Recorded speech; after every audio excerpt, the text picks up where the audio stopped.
This is the super quick video to go over the excretory system. Your main purpose of the excretory system is twofold. One, to carry out osmoregulation, which is regulating your water and your salt balance. And then second is to remove metabolic waste, such as urea and other things that your body removes from your food and from your blood. When your body is breaking down protein, it digests them into amino acids. The amino acids, when they have been used to build the necessary proteins in your body, can then be used for energy. The cell is going to break off the R group and use that based on whatever structure it has. It's going to break off the amino group that is going to become ammonia, and that is extremely toxic, so your body wants to get rid of that. The rest of the group is going to be shunted to the Krebs cycle for producing energy. The ammonia, if you are a fish, is very easy to get rid of. You can just diffuse it out through your gills, and it's no big deal. But if you live on land and you don't have that opportunity, then you need to convert it to urea. This is less toxic, and it is in this form right here. That is still water soluble, and that's what is excreted in our urine. If you are a bird or a reptile, you will convert all of your nitrogenous waste into uric acid, and uric acid is actually insoluble in water, and that is the white part of bird poop. That is the paste-like nitrogenous waste. And the reason that birds and reptiles do that is in the egg, if their nitrogenous waste was soluble, it would simply diffuse into the egg and poison the embryo. But the paste-like form of uric acid can be stored in a little membrane off the yolk, which you can see when you crack a chicken egg. It's kind of like that, one of those little white squiggly things. And that keeps the waste from the embryo so it does not die. Osmoregulation, balancing that salt and water, can be grouped into two basic categories: your osmoconformers and your osmoregulators. Osmoconformers, as we can see in this graph, simply adjust to the environment within a certain range. You can't chuck a jellyfish into fresh water because it's going to die. You can't chuck freshwater osmoconformers into salt water or they'll die. So there's still a range that they are adjusted to. And then your osmoregulators are things that have kidneys and have the ability to regulate their salt and water. Fish will regulate their salt and water based on what kind of environment they live in. If you are a marine fish, your tissues are hypotonic to the salt water, so you are constantly fighting the loss of water. So marine fish constantly drink, they don't urinate infrequently, and then they excrete excess salt from their gills from drinking all that salt water. Freshwater fish have the opposite problem. Their tissues are hypertonic, so they're constantly gaining water, so they will constantly urinate, drink infrequently, and draw in salts through their gills to help balance their tissues with the water. Moving on to humans and our kidneys. So note the position of the kidneys. It is much higher up in the body than most people think. Your kidney has three basic structures to it.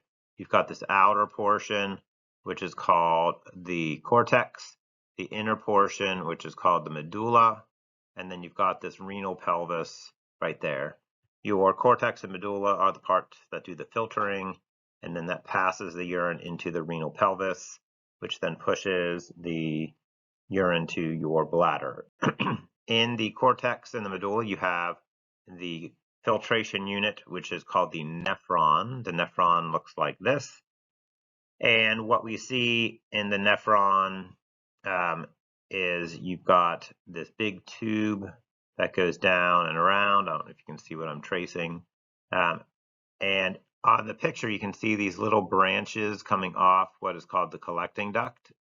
That is where you have other nephrons attached. Each kidney has about 1 million nephrons.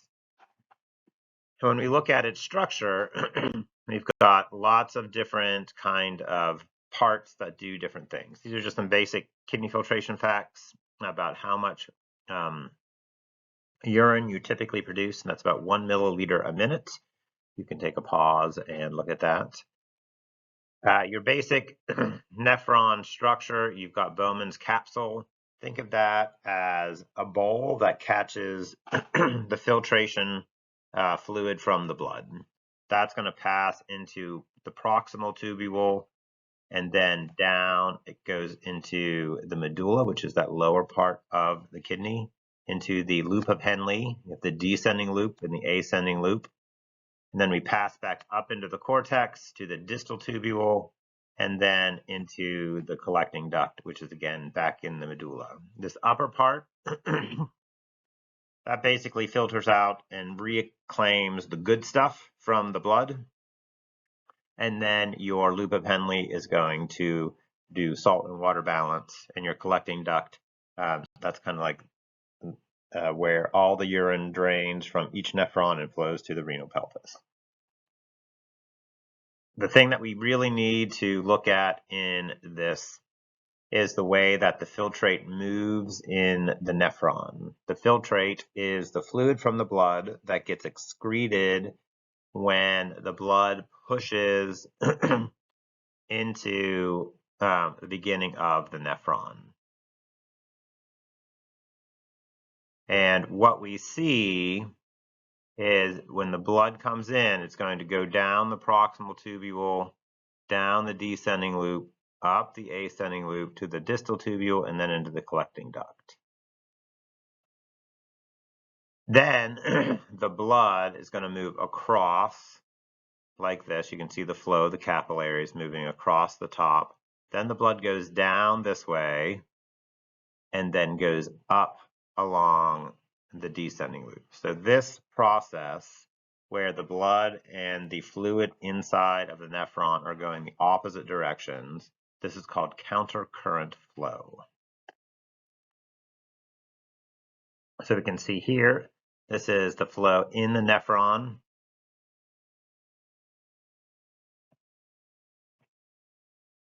And this is the blood flow in the capillaries. And we can see that they go the opposite way. This idea is very, very important because this is what is going to prevent equilibrium. When we look at this picture, this is talking about the flow of blood in the gills of a fish and the flow of the water. And we can see two possible scenarios. We can see the top one, which is called concurrent flow, where they are flowing the same direction. And then in the second one is the countercurrent flow. So we see in the first one, as the blood is flowing, it meets with the water, and then we have diffusion of oxygen across. And then once we hit 50%, there's no change as the blood and the water move along each other because they reach equilibrium. In the countercurrent situation, as the blood is passing the water, it is always meeting a higher concentration of water and blood, so you always have a positive flow of oxygen from the water to the blood. So the blood is able to reclaim more oxygen from the water. You see that in this picture here, so that fish are able to absorb more oxygen out of the water than if it was the blood and the water were flowing the same direction. This is the same thing that happens in our excretion process in the kidney around the loop of Henle. At the beginning, Bowman's capsule, blood pressure pushes fluid out of the blood. That's captured by Bowman's capsule, and then it flows into the nephron. Then at the top up here, your proximal tubule and your distal tubule are going to absorb good stuff, sugars, necessary ions. It's going to balance pH and do all of that stuff. And then as we are going down the loop of Henle, the descending loop is permeable to water, but it's not permeable to salt. The ascending loop of Henle is permeable to salt, but it is not permeable to water. So proximal tubule absorbs good stuff. Moving to our descending loop, permeable to water but not salt. And so if you're thinking, well, why would the water leave if there's salt in the blood? Doesn't water always follow salt? And the answer is yes, it does, but it's always going to follow where there is more salt. And this is the critical part about the countercurrent exchange. So water flows into the capillaries, and the reason it flows into the capillaries is on the other side. We said that the ascending loop was permeable to salt, but not to water. So what is happening is the salt from the ascending loop is going into the capillaries. And so over here, the capillaries are getting very, very salty.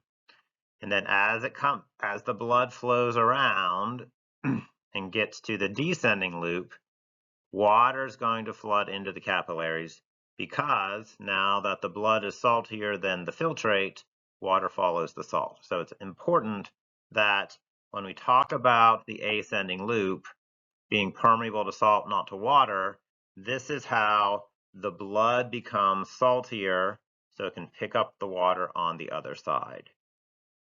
And it's important that we pick up the salt first, because if we picked up the salt over here, or if we picked up the water over here, and then we got over here to where the salt was reclaimed, the water would flow out into the kidney tissues.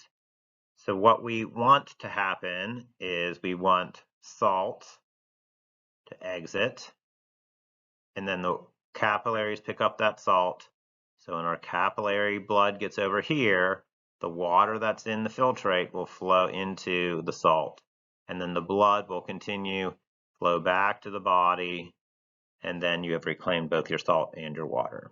So that countercurrent flow, where they are going opposite directions, is vital. Otherwise, you would excrete more salt, you would excrete more water, and you'd have to drink more than you already do.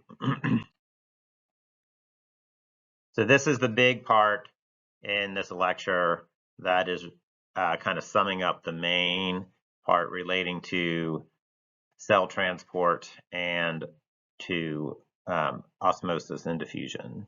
So make sure you get this part in your head. But basically, our rule still holds true that water follows salt. We can see in this picture, they have flipped the position of the nephron and the capillaries. We see over on this side that our filtrate, the fluid inside the nephron that came from the blood, as we are going down, it is getting saltier because the water is flowing out. When we get over to the ascending side, its concentration gets lower and lower because the salt is being pumped into the blood. Now that the blood is getting saltier, when it gets over here, it is picking up that water for your osmoregulation. Distal convoluted tubule helps balance some ions. Then we get to the collecting duct. This is going to absorb the processed filtrate with the nitrogenous waste. They will move together down into the renal pelvis. Collecting duct can do a little bit of water absorption. This is going to be an important part of the response to the antidiuretic hormone that I'll talk about in a moment.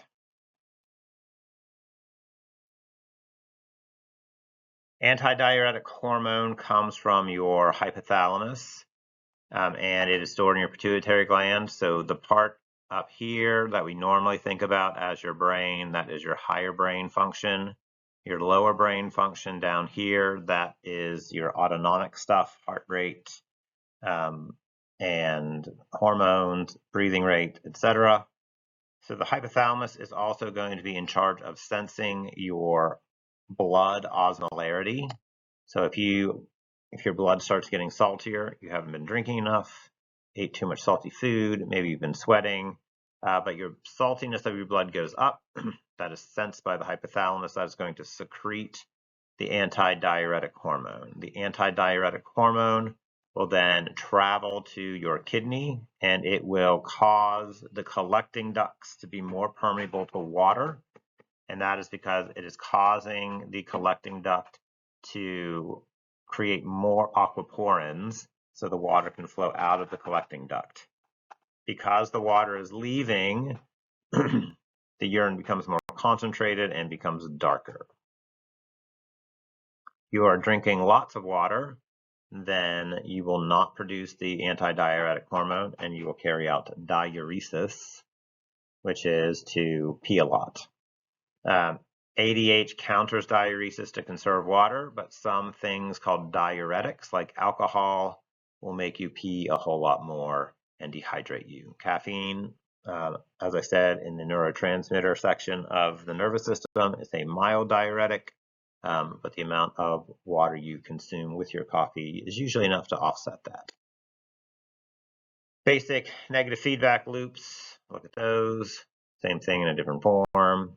The last thing with the excretory system is the renin-angiotensin-aldosterone system, which is a mechanism to regulate blood pressure. This is sensed and controlled by a group of cells that are right next to the glomerulus. So this is called the juxtaglomerular apparatus. So if you are standing here, and then someone is standing right next to you, they are juxtaposed to you. So the juxtaglomerular apparatus is right next to it. What happens is if there's a drop in pressure, the juxtaglomerular apparatus is going to kind of go inward. It's going to, kind of pinch in. And then because of that drop in pressure, that's going to release the renin. The renin will then travel into the blood and will cause the transformation of a blood protein, angiotensin 1, into angiotensin 2. Angio refers to your arteries and your veins, and tensin, it's going to make them tense. It's going to cause vasoconstriction. It's going to narrow the arteries and the veins to pump up the blood pressure. It is also, why is that important? Because blood pressure, we want to keep the blood going to your brain because that needs oxygen and sugars to keep you alive. So one common response to drop in blood pressure is to faint. So you are horizontal, so the blood can flow easier to your brain than it can if you are trying to stand up. Another thing that happens, the angiotensin 2 causes the secretion of aldosterone. This is a mineral corticoid. And it basically causes your body to absorb more salt, which then, of course, because your blood is absorbing more salt, it's going to absorb more water, and therefore your blood pressure goes up. Of course, we don't want our blood pressure to continue to go up, up, up, up, up, up. Therefore, we have something called the atrial natriuretic factor. Atrial because it's in the atria of your heart. Natriuretic means to normalize. And so basically, as the pressure inside your heart is going up too much, it senses that and it releases this atrial natriuretic factor, which then counters the production of renin. So this is a negative feedback loop in response to a negative feedback loop to help maintain your pressure in the correct levels. Other quick osmolarity issues: if you are a seagull and all you do is drink seawater, you've got these special glands up in your head to excrete the salt, and then it comes out your nostrils to help keep the excess salt out of your body. If you are a vampire bat, well, you eat a lot of blood, which is a lot of liquid that you have to quickly pee out, but then you have a huge amount of protein that you have to digest. So they have a huge excretion of ammonia in their urine and in their feces, which is why bat caves are typically hard for any other animal to live in because of the amount of ammonia in them. Some different organisms, so beavers living in water, kangaroo rats living in the desert, we can see the length of their loops of Henle are very different. The kangaroo rat's loop of Henle being much longer than just your regular land mammal, allows it to absorb a lot more water, so it really doesn't have to drink water. It gets enough water from its food to live, and then its urine is very, very concentrated and almost paste-like. And then a beaver doesn't have to worry about it because it lives in water. All right, hope that was helpful.